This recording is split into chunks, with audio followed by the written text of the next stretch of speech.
On today's podcast, we sit down with leading music supervisor Mike Jones, who's made his mark in the world of trailers, film, TV, and video games with music library Extreme Music. Mike shares insider secrets on the dramatic shift from traditional orchestral scores to pulse-pounding trailerizations of popular songs, what it really takes to select the perfect track that captures emotion and drives the story, and how video game soundtracks are pushing the boundaries of genre and energy. We dive into the nuances of licensing for global markets, the impacts of diverse audiences, and the practical side of making it as a music supervisor. Plus, Mike's top advice for breaking into this exciting field. If you're looking to understand the future of music in visual storytelling, you won't want to miss this one. Insiders, are you ready? Welcome to MUBUTV's Music Business Insider Podcast, where our mission is to educate, empower, and engage artists and music business professionals who are dedicated to having a successful career in the new music industry. Here are your hosts, Rich Ezra and Eric Knight. Welcome back, Insiders, to another episode of the MUBUTV Music Business Insider Podcast, where our mission is to educate, empower, and engage your music career. On today's episode, we sit down with Mike Jones, renowned music supervisor and expert in music for film, television, trailers, and video games. In this exclusive, raw interview, we explore the massive shifts taking place in visual storytelling and music, from the rise of trailerized popular songs and the decline of traditional orchestral scores to the art of choosing the perfect track that makes every trailer and promo stand out. Mike shares his insider tips on what it takes to select or commission music that captivates audiences, what musical elements are in demand for modern game soundtracks, and how global streaming platforms are transforming the way music connects with culturally diverse audiences worldwide. He even gives advice to aspiring music supervisors and talks about the changing landscape of music licensing for international markets. If you're wondering how to break into this world, or you simply want to know the secrets behind making music for today's most exciting films, shows, and games, this episode is for you. You don't want to miss a single minute. But first, a word from our sponsor. Hey, Insiders! Are you an aspiring musician, artist, band, or future music business professional looking to take your career to the next level? Well, look no further. At MUBUTV, we offer personalized career counseling and coaching designed specifically for folks like you. Imagine having both of us by your side, guiding you through every step of your music journey. Our sessions are tailored to meet your unique needs, focusing on critical aspects of your music career, such as refining your songs, defining your artist story, identifying your target audience, and enhancing your social media presence, just to name a few. Whether you're just starting out or looking to elevate your existing career, we've got you covered. Our comprehensive approach ensures you get insights on everything from live shows to branding and marketing strategies. We understand that every artist is unique. That's why our coaching is personalized just for you. And here's the best part. We offer flexible coaching packages that fit any budget. Choose from individual sessions ranging from 30 to 90 minutes, or save with our discounted 4-session packages. Experience custom sessions designed to enhance your music career, with opportunities for greater savings when you choose bundled sessions. Investing in your musical journey has never been more accessible. Imagine the clarity and direction you'll gain after just one session. The feedback on your songs, the strategies to grow your audience, and the confidence to perform live, all tailored just for you. So why wait? Don't let uncertainty hold you back. Join us for your free 15-minute discovery call at book.mubutv.com for a transformative coaching experience that will elevate your music career. That's book.mubutv.com. Hi, this is Dave Wallace, A&R from the Mushroom Group and Futures Music Group, and you're listening to the MUBUTV Music Business Insider Podcast. Welcome back, Insiders. Today's featured guest is none other than Mike Jones from Extreme Music. Extreme Music is a music library that deals with extreme forms of music. In other words, it's one that really distinguishes themselves in the market. If you want like extreme forms of heavy metal, the 10 or 15 different genres of heavy metal that are outside of the traditional norm of heavy metal, you go to them. If you want, industrial that's not traditional, you go to them. If you want African music that's not like the regular, stuff that we hear from Africa or South America, you go to them. That's their whole model. And he is a music supervisor for them. And this was a very, very interesting conversation. I mean, he got into a lot of the nuances of his particular areas, Eric, which I thought were very, very interesting. One of the most interesting, and this is where you get into like nuances that I think are really valuable for our insiders of understanding the differences in music supervision between the different areas. Trailers versus promo versus games Right. versus film versus TV. Like they each have a different role. And his whole thing about, looking at the distinctive differences between trailers and promo, how trailers, they want punchy, in-your-face kinds of music, whereas promo,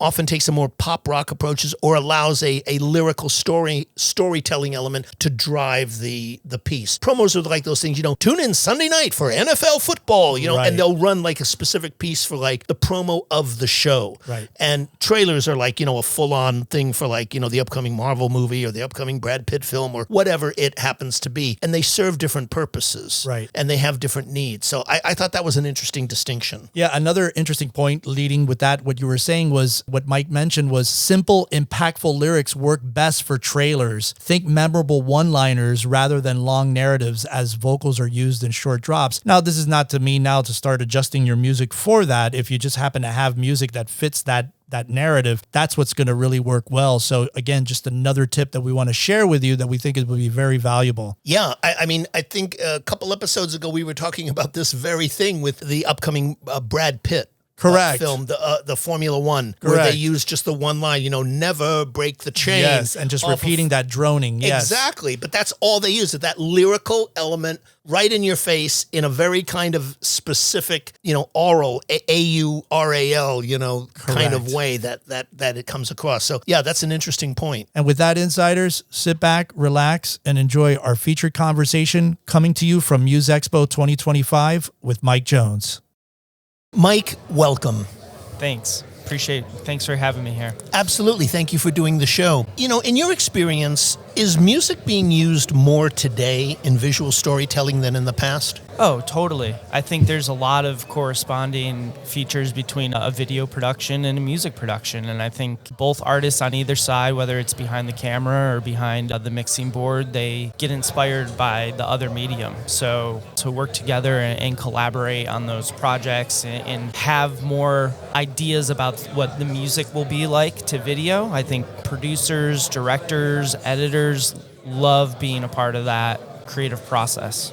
Mike, thanks so much for joining us on the show. I wanted to ask you, over your career in music supervision, what are the most significant shifts you've seen in music, how music is selected and used in trailers, promos, and other visual media, and how have these changes impacted the creative process? Yeah, I think I've seen a few shifts over the years. I think probably the biggest one is the shift from kind of your traditional orchestral, whimsical trailer music to trailerizations of popular songs. That over the last 3 years has been a huge development in the industry.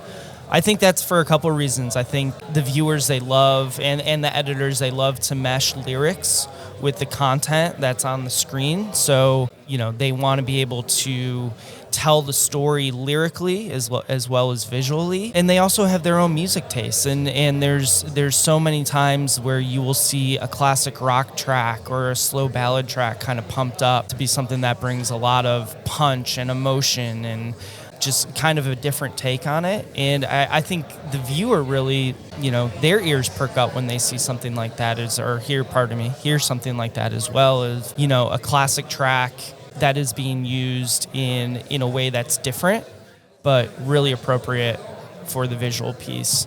Yeah, and I think the other change that I've seen over the years, and it kind of ties into kind of the coverization, trailerization of popular commercial songs, is kind of the weeding out of like the 3-piece trailer, right? Like a lot of times, like back in the 90s and the early 2000s, like you'd have a very clear intro piece and then a break for some type of dramatic effect or establishment of a relationship, and then finish with like kind of a very climactic piece. And a lot of times in the industry, it was used with 3 different tracks.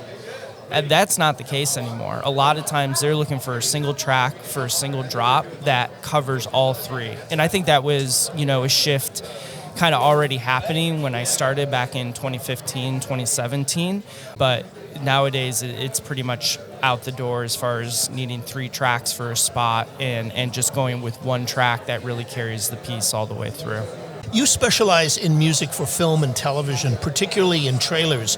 Trailers rely on music to instantly capture attention and evoke emotion. What are some of the key factors you consider when selecting or commissioning music for them?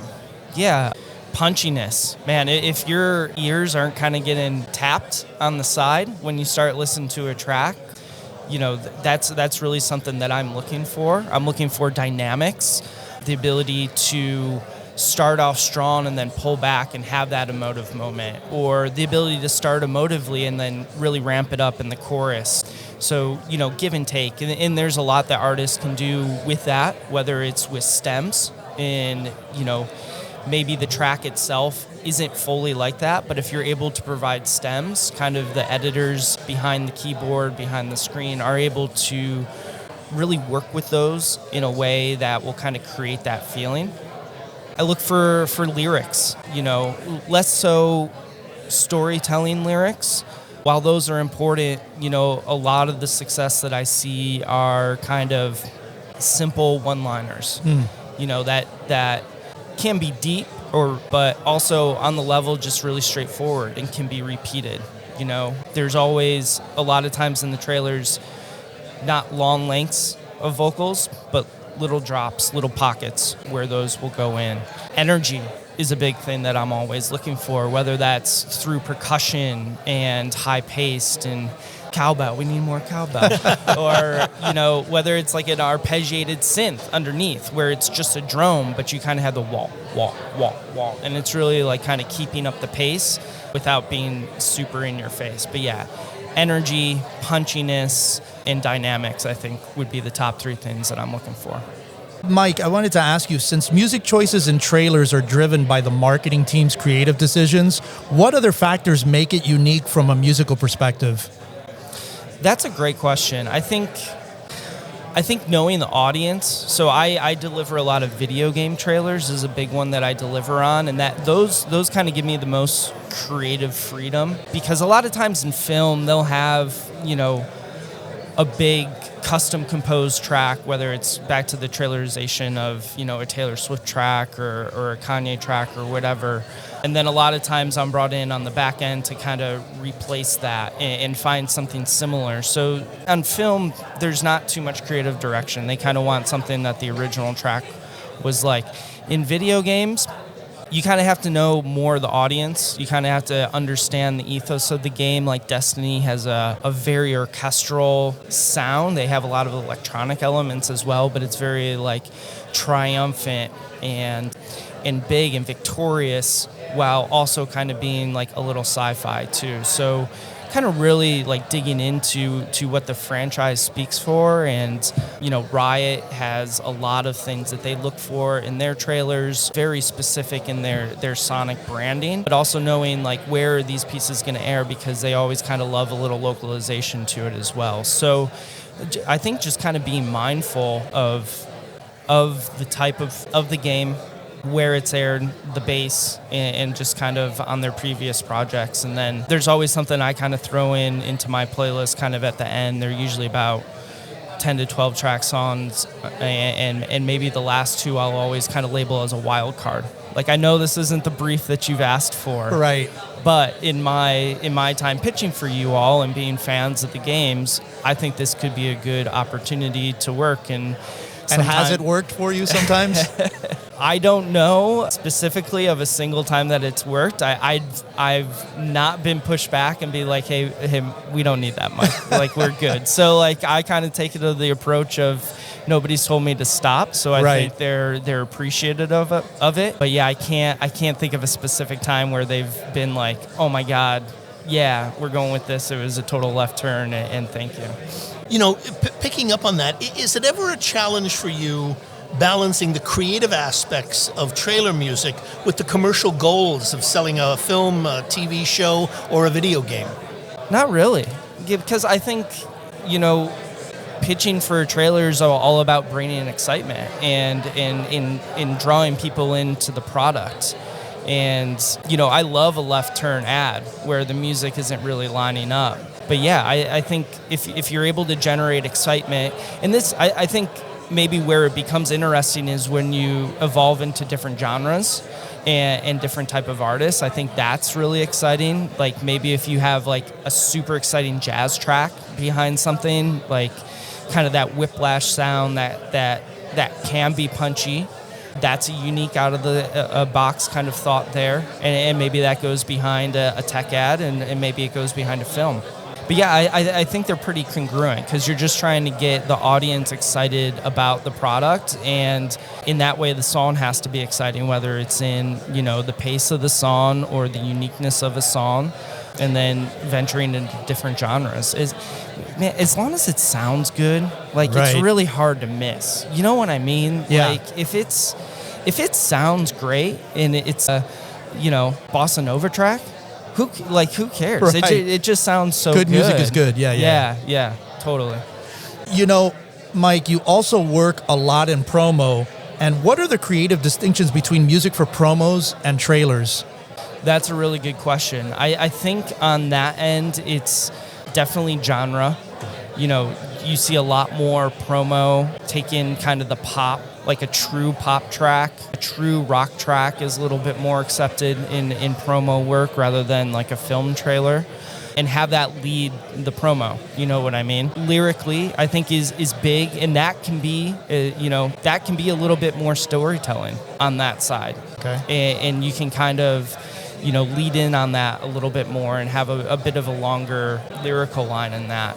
Otherwise, I think just kind of on the basics, they're less punchy. Like, rather than finding a truly punchy track, I'm just trying to look for something that's like soaring and anthemic, and can kind of like raise the person, uplift them. Uplift is always like a touchy word in there, but just something that builds maybe a bit of it at a slower pace. I think trailers are a lot more in your face and sudden, and promos are a bit more of a slow burn. Hey, insiders. We hope that you've been enjoying our featured conversation. Stay tuned because we've got so much value coming your way. But before we dive back in, a word from our sponsor. Hey, Eric, as an artist, what do you find are the most challenging aspects to a music career, especially when you're starting out? Well, I think one of the first things is just trying to get the direction of who you are as an artist, where you want to go, where you want to be. And, you know, we've talked about it on the show a lot. Who is your target audience? Who you are? What do you stand for? What do you believe in? What do you think would resonate with an audience? And so those are some of the things that I would feel being a new artist. Obviously, what I know now is different because I know these things, but for people that are out there like our audience that don't have necessarily any direction to go would be the first things that I would start off with. And having the songs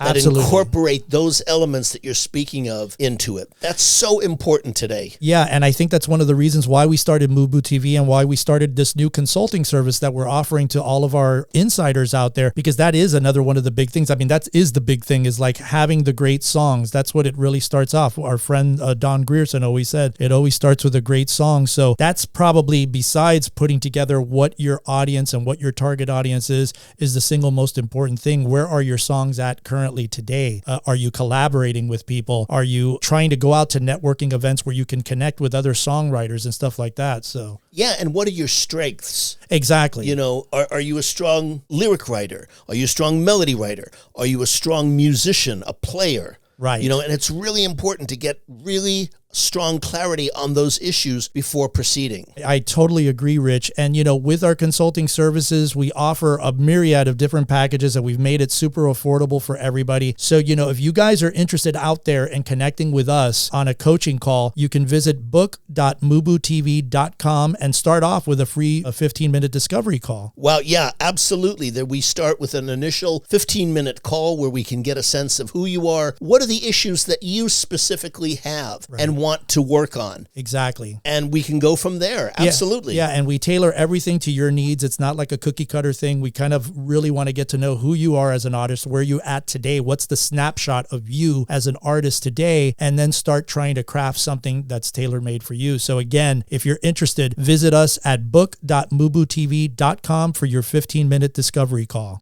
Hi, this is Mark Sutherland, the host of the Money Trench Music Industry Podcast. Are you an insider? I am. Subscribe now.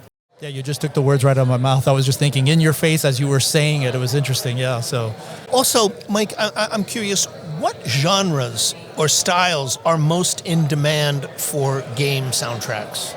Oh man, I mean electronic music. I wouldn't go hard on like it's EDM, but like hybrid orchestral stuff is really in demand. Kind of a mix of the two. Things that kind of sound a little grimy, like in a little cyberpunky, I think is really popular right now. We've kind of left the world of majestical, trailer sounds for games. It's much less that. Even like a World of Warcraft could have something that's a lot more, edgy and a lot more like, distorted and intense, and less so kind of flutes and fiddles, and kind of like the adventure, whimsical adventure is not as common anymore, and it's kind of more, again, in your face, punchy, just really trying to bring that player in and say this is a super exciting game, not only to watch or to play, but to watch now. That's another big part of games that's really new. So they're not doing marketing just for people to play the games. They're doing marketing for them to watch them as well. Mike, I have a two-parter for you. Who are the decision makers in the world of video games? Is it the game developers, music supervisors, or other sources? It's a little bit of all three. Like in game, when a game starts, they're going to have a little bit like of a less team. So unless they have a music supervisor to start, those devs are going to be producing the game and dropping the music in themselves. And from my understanding now, I'm no coder or game creator or anything like that, but kind of once you got a drop in the original game, it's not getting taken out. Because for them to take that track out, they're going to have to rewrite that code, right? So on some of the indies and some of the early development stuff, it really is on the developer side. Then a music supervisor could come in and kind of like lead that team in a certain way. I think a lot of times those music supervisors, they bring kind of knowledge on where to get the music, where to get good quality music, how to get the track cleared and all that, like very easily. But as far as them really dropping it into the game, I don't think they have like a huge part in that process. That probably ends up more on an audio director or a mix engineer side. And I feel a lot of times those are kind of given to them, once they drop them in. What challenges do you face when licensing music for video games? I mean, for instance, with trailers or video games that are intended for international markets, are there any specific challenges in licensing music for global rights, or is that not an issue today? Well, I feel like there's two different questions there. So kind of the one that's hard for video games, I think, does kind of go back to once there's music already in there, it's not really coming out. So unless you kind of have a big shift in the development, it may be hard to find a door to get in.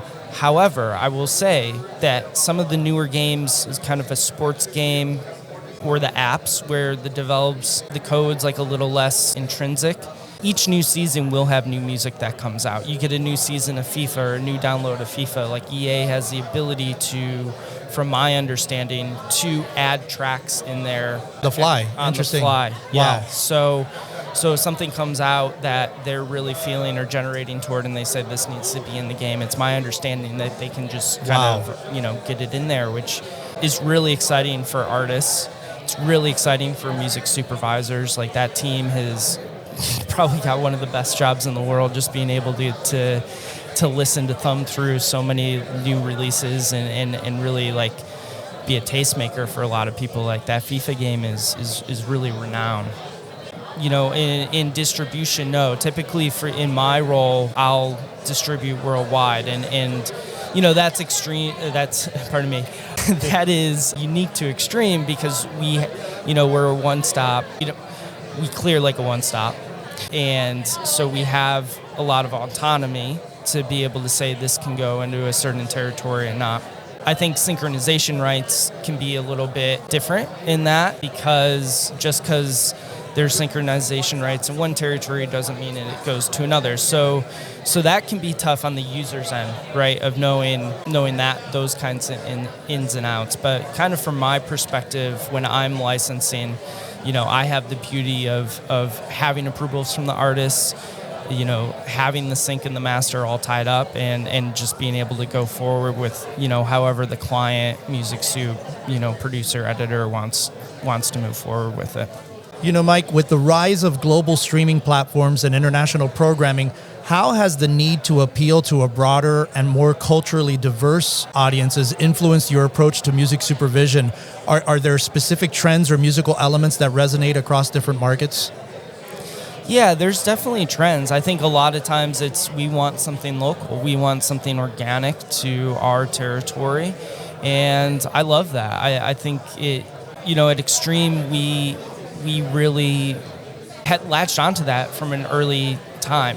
Before my time, we paid a group of people to fly around the entire world and record organic recordings from those locations. Like, that's what we paid somebody to do. We didn't say, how do we make, an Irish song here in the States? How do we make, an African song here? Like, no, let's fly to South Africa. Let's fly to Ireland.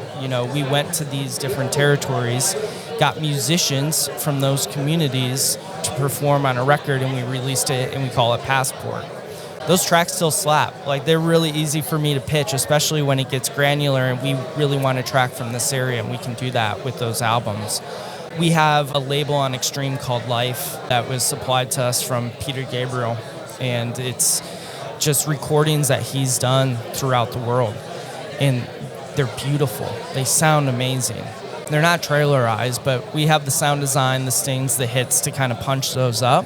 But to be able to say that not only we have it from Peter Gabriel, but like these authentic recordings from around the world, and they sound great, it's just an amazing advantage to have when a producer and editor is looking for something super organic to the territory that they're going to be marketing in. Mike, throughout your life, have there been any books or films or documentaries that have been particularly inspiring to you, professionally speaking, that you could recommend? I wish I was more well-read.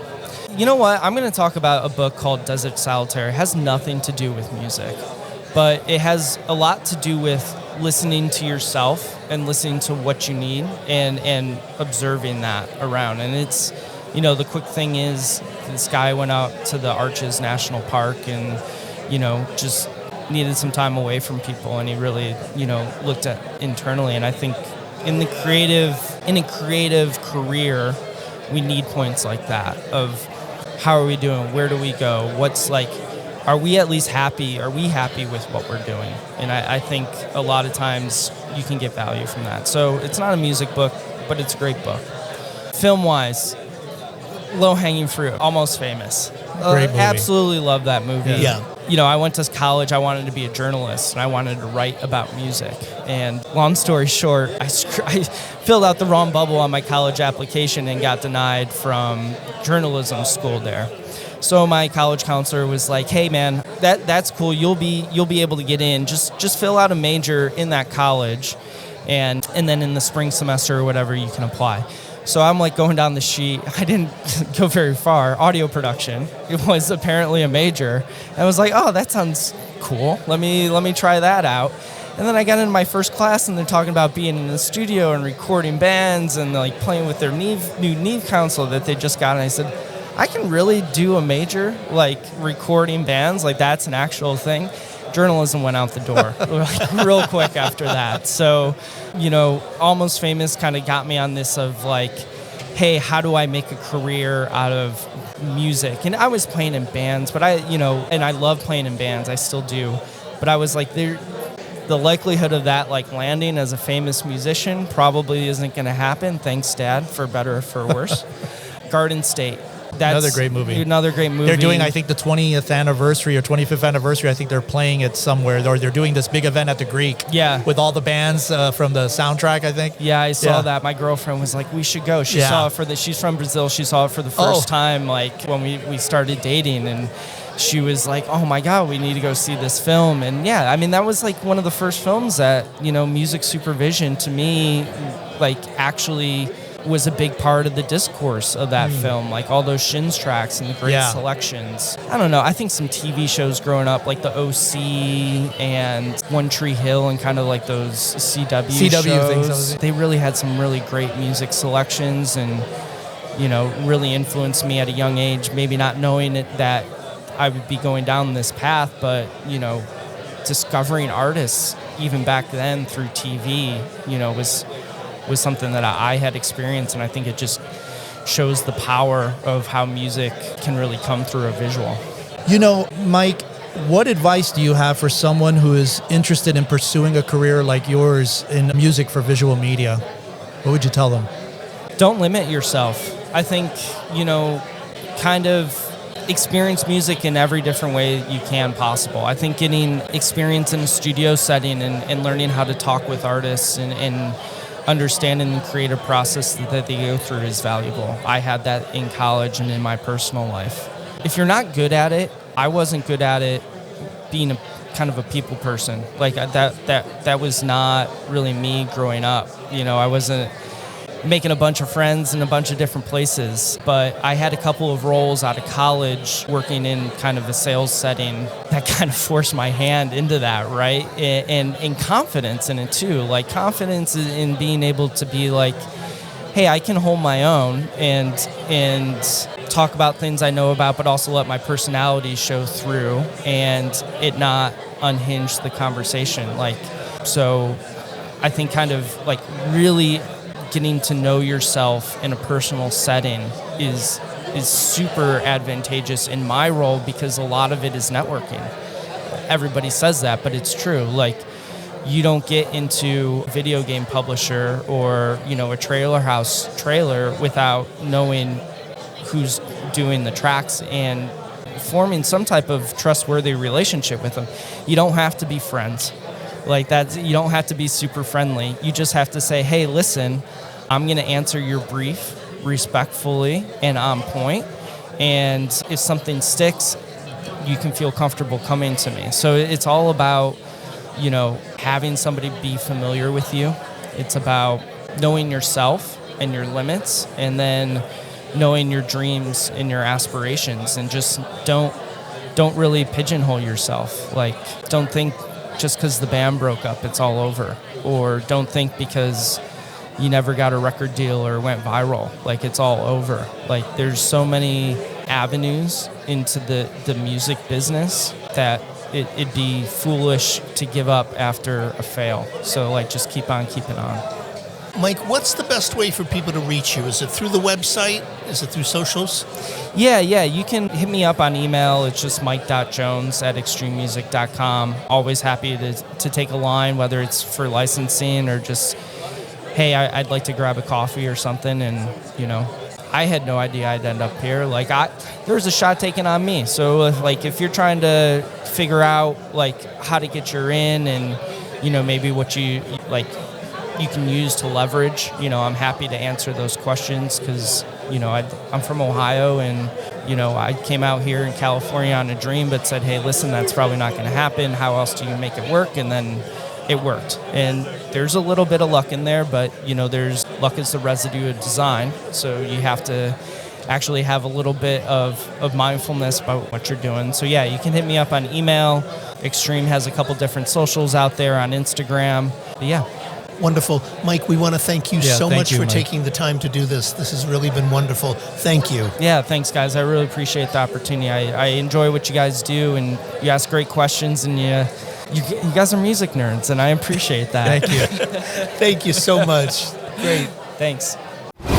So interesting. Yeah. This was a really interesting conversation because, again, I love the kinds of conversations that we get into, Eric, with people where we get into very specific areas. This wasn't a music supervision conversation. This was a conversation about very specific areas. Right. And I love the detail that he went through. You know, one of the things that I thought was most interesting was, you know, and we've talked about this with some of the video game people that we've had, was how he talked about how the genres that are most in demand for video games, were electronic music, hybrid orchestral stuff that was really in demand, and kind of a mix of the two, and how that sound, a little grimy, a little cyberpunky, he thought that was a very interesting kind of thing. It's, in other words, thinking outside the box. It's not just specific song orientation. And that's what I thought was of real value to our insiders, is understanding the distinctions in each of the fields. And the other thing that he said along these lines that I thought was very important for our listeners to know is understanding the medium in which you are pitching music for. Right. Is it film?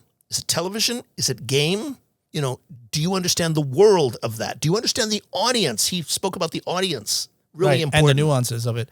Interestingly enough, another area which I thought was very interesting, Rich, was the idea of changes in trailer composition. And this goes back to, it's funny, I kind of think of like, this has nothing to, it has something to do with this, but just the evolution of how things evolve. But if you recall, you're a big movie buff like I am, back in the day where, the movie trailers were like, in a world. They would always start like that. Verbal community. Yeah. And then they got away kind of from that whole thing. Well, he talks about how this has evolved with trailer composition. And I quote, the other change is kind of weeding out of like the 3-piece trailer. And he mentions back in the 90s and the early 2000s, you'd have a very clear intro piece and then a break for some type of dramatic effect or establishment of a relationship, and then finish with like kind of a climactic piece. That's not the case anymore. They're looking for a single drop that covers all three. Yes. If you kind of think, if you can go back and look at trailers and stuff, you can see exactly what he's talking about and how they evolve. And that's why I was mentioning the references of how old trailers have evolved into now you have a different type of, sound and feel to it. So I thought, again, this is a really valuable point of why we're sharing this with you, because this is what he's saying is in now. And so I thought that was a very interesting tidbit that he shared. Absolutely. And again, insiders, this goes to the whole element of really doing your homework within the realm that you want to be a part of. If you want to get your music used in advertising, like what Eric was just saying, look at the nuances of advertising. Look at, start watching a lot of commercials. Start going onto YouTube and watching commercials. There's no reason today. There's nothing that's being kept from you. This isn't the world where you had to like sit in front of your television for 25 hours and hope you got to see this stuff. It's all available to you. Start watching it. Start watching trailers. Yeah. Start watching, to the point that you were making, Eric, about how trailers are made. What is the usage? How are they trying to get your attention? How is music being used? How is it not being used? Who uses it? All of those elements. Same thing with video games. Do you know the audience? Are you a player? Do you play the game? Very, very important. It's not just about putting your song into a video game. Is this the right song? Are you the right, are you part of that audience? Very, very important in understanding. And again, today, all of that is possible. Hey, insiders, thanks so much for tuning into this episode. We really appreciate it. To get show notes, links, and everything that was mentioned during this interview, head on over to our official website at MUBUTV.com/podcast/show notes. If you're enjoying the content and what we're doing here on the show, please subscribe to the podcast on Apple Podcasts, Spotify, or wherever you listen to podcasts from. And don't forget to rate and review our show at iTunes. 5-star reviews are always welcome and help to ensure that our podcast stands out on the top-rated and new and noteworthy charts on iTunes and our space. You can also find us at social media at Facebook, Instagram, TikTok, and Twitter X, all ending with the handle MUBUTV, which is spelled MUBUTV. Don't forget to catch our flagship show, the MUBUTV Music Business Insider video series, airing every week on YouTube at youtube.com/MUBUTV. This show was produced and created by Rich Ezra and Eric Knight. Theme music by Disciples of Babylon, and be sure to tune in next week for another episode of the MUBUTV Music Business Insider Podcast.